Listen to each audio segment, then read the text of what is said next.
자, 가족법인 절세도구로 사용한다는 말 많이 들어보셨죠? 근데 솔직히 말씀드릴게요. 분명 단점도 있다는 겁니다. 오늘은 유리한 점만 이야기하는 게 아니라 진짜 알아야 할 단점 5가지를 하나씩 짚어드리도록 하겠습니다.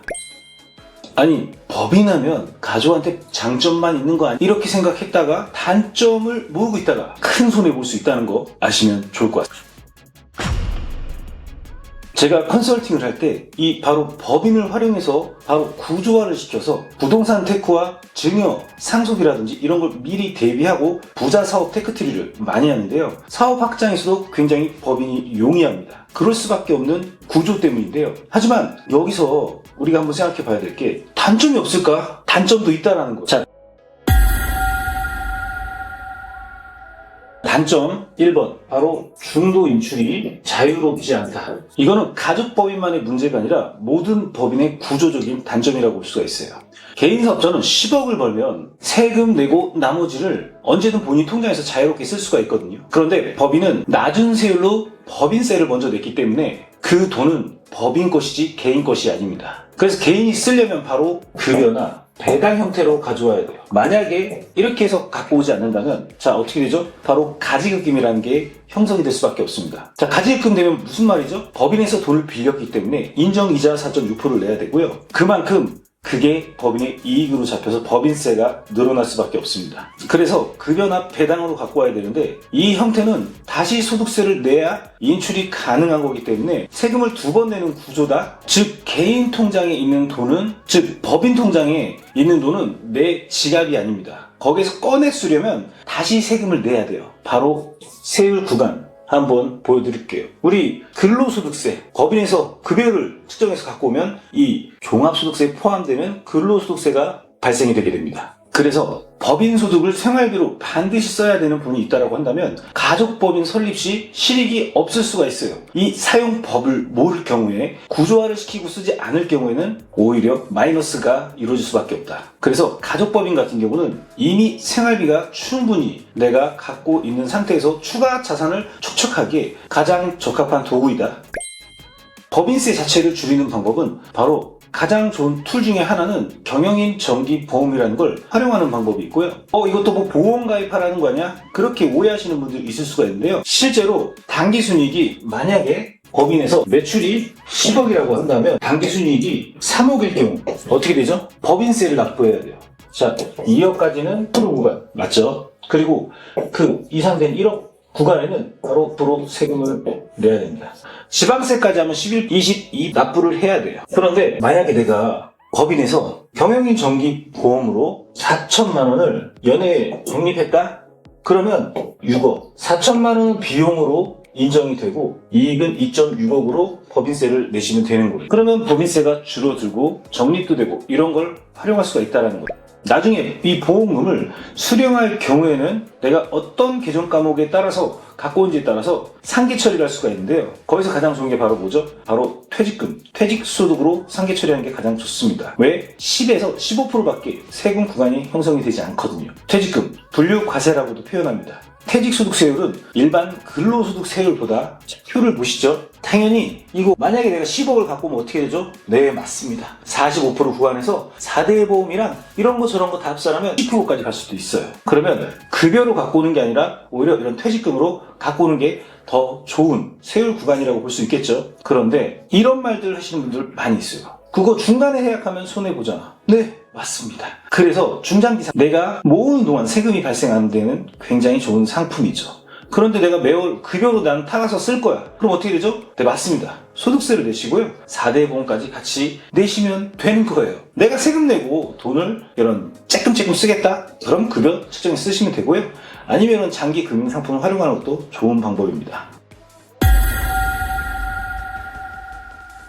자, 두 번째 단점. 자, 경영자의 리스크. 자, 무슨 말이냐? 개인이나 개인 사업자 같은 경우는 본인이 주체적으로 의사결정을 하고 돈도 마음대로 쓸 수가 있잖아요. 그런데 법인 같은 경우는 주주로 구성되어 있습니다. 그러다 보니까 주식의 퍼센트에 따라서 만약에 나보다 여러 명이 주주가 있다고 한다면 그 사람들이 더 높다면 내 마음대로 할 수가 없다라는 거예요. 예를 들어서 내 지분이 15%에 불과하고 나머지 주주들이 5%로 갖고 있다고 치면 주주들이 잘못된 결정을 내려도 따라갈 수밖에 없다는 거예요. 하나의 예시로 부동산을 예시로 한번 들어볼게요. 부동산을 비쌀 때 시기가 나만 알고 있어. 그래서 그 부동산을 팔아서 큰 양도 차익을 남기고 싶은데 문제는 뭐죠? 주주들이 결정을 해줘야 돼요. 근데 주주들이 지금 오를 때가 아니라고 판단하고 있고 굉장히 내려간 상태인데 이런 잘못된 판단으로 주주들이 결정을 하잖아요. 그러면은 그거에 따라갈 수밖에 없어요. 그러면 손해볼 수밖에 없겠죠. 이 법인의 단점이 주주, 지분율에 따라서 의사결정을 따라갈 수밖에 없다. 그렇다고 개인으로 큰 부동산 사면 어떻게 되죠? 갖고 있을 때 세금, 건보료, 재산세, 보유세, 지방세, 기타 등등등, 그리고 팔면 양도세 폭탄이 나옵니다. 개인도 쉽진 않긴 합니다. 그래서 법인으로 만약에 부동산 거래 대금이 크게 들어왔어요. 매각을 했는데 양도 차익이 크게 들어와서 돈이 많이 있다고 생각해 볼게요. 한 50억? 근데 이게 법인 통장으로 온 거잖아요. 근데 대표이사가 마음대로 꺼냈으면 뭐가 되냐? 바로 횡령이나 배임으로 넘어갈 가능성이 존재한다. 그러면 법적으로 문제 생길 수가 있겠죠. 정말 중요한 점이 하나 있는데 요즘에는 법인을 동업을 하면서 타인과 주주가 구성되어 있는 것보다 친족 간에 법인에서 오히려 이런 문제가 더 크게 발생됩니다. 법인을 처음에 설립할 때 가족법인이라고 해서 부모랑 자녀 구성으로 해서 안정적이긴 한데 이게 세대가 내려가잖아요. 자녀의 손자가 있을 수 있죠. 그러면은 여기서부터 전쟁 날 수가 있다는 거예요.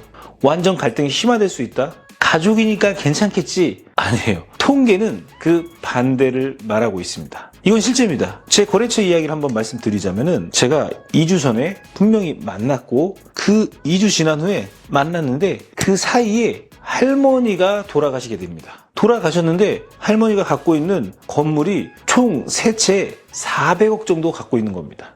근데 돌아가시면 뭐죠? 상속의 이슈가 발생이 되죠. 문제는 뭐냐? 이 할머니가 갖고 있는 이 법인에 건물을 매입했는데 주식이 50, 70% 갖고 있는 거예요. 여기서 자녀들, 형제들이 있잖아요. 여기서 전쟁이 난다는 거예요. 이거 돈 앞엔 장사 없구나. 여기서 나오더라고요. 그래서 요즘에는 신탁 제도를 활용해서 이런 안전지킴이를 많이 해놓는데 옛날 분들은 이런 걸 다 놓치고 우리 자녀들을 지킬 준비를 안 하고 떠나시는 분들이 많습니다. 그럼 어떻게 되죠? 자녀들, 우리 손자들 다 전쟁입니다. 이런 거 절대 하면 안 됩니다. 첫 번째 단점, 설립할 때 그리고 유지할 때 비용이라는 게 발생이 됩니다. 요즘에는 제가 항상 법인을 설립할 때 우리 거래처 대표님들께 신규 법인을 워낙 많이 설립하다 보니까 자본금에 따라서 취득세가 발생되면서 거기에 세금이 많이 발생되게 되는데요. 보통 1억 원 정도 자본금을 설정하는 그런 법인이라고 한다면은 자본금이 뭐죠? 바로 투자금입니다. 거기서부터 주식의 가치라는 게 시작되는 건데 1억 정도 자본금으로 법인을 설립하게 되면은 180에서 200 정도가 비용이 나옵니다. 자, 비용이 이렇게 설립할 때도 발생되지만 우리가 또 법인을 설립하고 대표자 취임 갱신이라든지 돌아오게 되거든요. 그리고 주소 이전이나 임원 변경이나 사임이나 이럴 때마다 돈이 다 들어가요. 그리고 또 법인은 기장을 맡겨야 됩니다. 그러면은 세무사 기장료가 월에 15만 원에서 20만 원 정도 발생되고 나중에 3월 달에 결산 보고 조정료라는 게 발생이 됩니다. 이런 부분들이 좀 단점적으로 볼 수도 있을 수도 있습니다. 개인 사업자는 시작하자마자 기장을 안 해도 되지만 법인은 달라요. 그런데 솔직히 이게 큰 단점이라기 보기에는 어렵습니다. 왜? 법인을 하는 이유는 사업을 확장하거나 세금이 많이 나오거나 매출이 높거나 성실신고거나 그거거든요. 그러면은 보통 예를 들어서 부동산 임대소득이 월에 500 정도 있다. 그럼 그분들한테는 세금을 줄여줄 수 있는 비용을 맞출 수 있는 그런 세금 관리, 세무 관리라는 걸 해주기 때문에 오히려 세금을 적게 내기 때문에 그게 장점이 될 수도 있습니다. 실제로 사업하면서 매출이 꾸준히 나오는 회사도 이런 기장이라는 걸 하고 내용을 정리하고 조세 제한 특례법이라고 이런 걸 활용해서 법인세가 안 나오게 구조 조정할 수도 있거든요.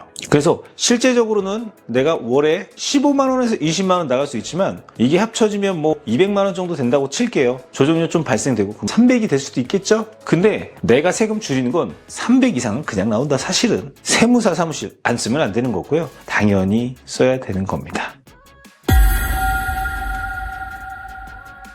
네 번째 단점은 바로 대출 한도가 제한이 걸린다. 무슨 말이냐면은 신규 법인 설립하게 되면 우리가 신규 가족법인을 많이 설립하거든요. 왜? 우리 가족들 잘 먹고 잘 살려고 법인이라는 툴을 활용합니다. 왜 잘 먹고 잘 살 수 있냐? 세율 구간이 낮아요. 그래서 남는 걸 많이 남길 수가 있다. 잘만 구조만 짜면. 그런데 세무사님이나 법무사님한테 그냥 맡기면 그거는 깡통 법인이 될 수가 있다. 세무사님이나 법무사님이 잘못됐다는 게 아니라 구조를 어떻게 운영할 수 있는지가 굉장히 중요하다. 그런데 여기서 대출 한도 제한이라는 게 생기는데 뭐냐면 신규 법인을 설립하잖아요. 그러면 실적이 없잖아요. 그래서 신용도가 없어. 기업 등급이 없다는 거예요. 그래서 대출을 실제로 실행하면 40%에서 50%밖에 안 나오는 그런 그림이 될 수가 있다. 그래서 부동산을 매입하는 그런 담보대출을 실행할 때 보면은 담보대출 한도가 40에서 50%밖에 안 나오는 그런 구조가 될 수밖에 없다. 아니면 대출이 안 된다거나.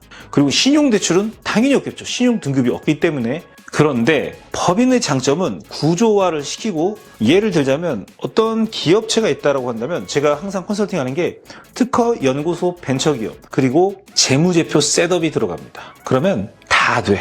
정말 부자 법인을 할 수 있거든요. 그리고 정관의 셋업도 있습니다. 세금 없이 돈을 쓸 수 있어요. 근데 이런 부분들을 거의 놓치고 있다. 그리고 법인은 설립만 하면 중요한 게 아니라 바로 정부에서 지원받고 은행에서 지원받아서 빨리 사업을 성장시켜서 빠르게 성공해야 되는데 그런 구조를 모르시는 분들이 프로더라고요. 그래서 요즘에 건물 사고 싶다, 4억 매입하고 싶다, 꼬마빌딩 매입하고 싶다. 자, 100억짜리 내가 매입하려고 하면 자, 50% 대출밖에 안 나온다, 40% 대출밖에 안 나온다. 그러면 60억 오고 있어야겠죠. 당연히 안 되는 거겠죠. 그래서 구조를 짜면 80% 담보 대출까지 올리면서 금리는 2에서 3%대로 받을 수가 있습니다. 그렇지만 그냥 신규 법인은 이런 걸 할 수가 없다. 그리고 저 같은 이런 핀 역할을 하는 컨설턴트가 있어야지만 그런 구조를 짤 수가 있기 때문에 이게 참 사실 좀 어려운 부분이다. 그런데 개인 고소득자인 경우는 소득 금액 증명원에 보면 내가 돈을 벌었던 증거가 있잖아요. 거기에 금리가 한도가 측정이 됩니다. 그렇기 때문에 신용도도 높아질 수밖에 없는 거죠. 그러면 담보대출의 한도가 60에서 70% 이상도 나올 수가 있어요. 그리고 신용대출도 같이 받을 수가 있다는 거죠. 이게 바로 신규법인의 단점이자 개인 소득자의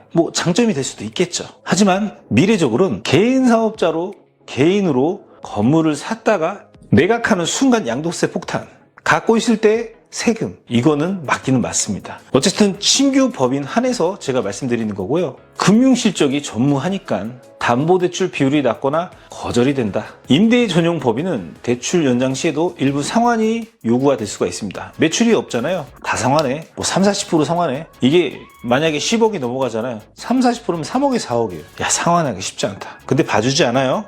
그래서 이런 전략을 세울 수가 있습니다. 토지랑 건물을 분리해서 매입하는 거죠. 토지는 개인 명의로 매입을 해놨다가 이때 개인 신용대출을 활용해서 매입하는 겁니다. 두 번째는 건물은 법인 명의로 건축이나 신축을 하는 거예요. 건물 신축 자금은 주주 가수금 같은 거, 투자금 투입할 수 있고 임대차 계약 선행 후에 보증금을 선수령해서 충당이 가능할 수도 있습니다. 그리고 법인에서 개인 토지주에게 토지 사용료를 또 지급할 수도 있겠죠.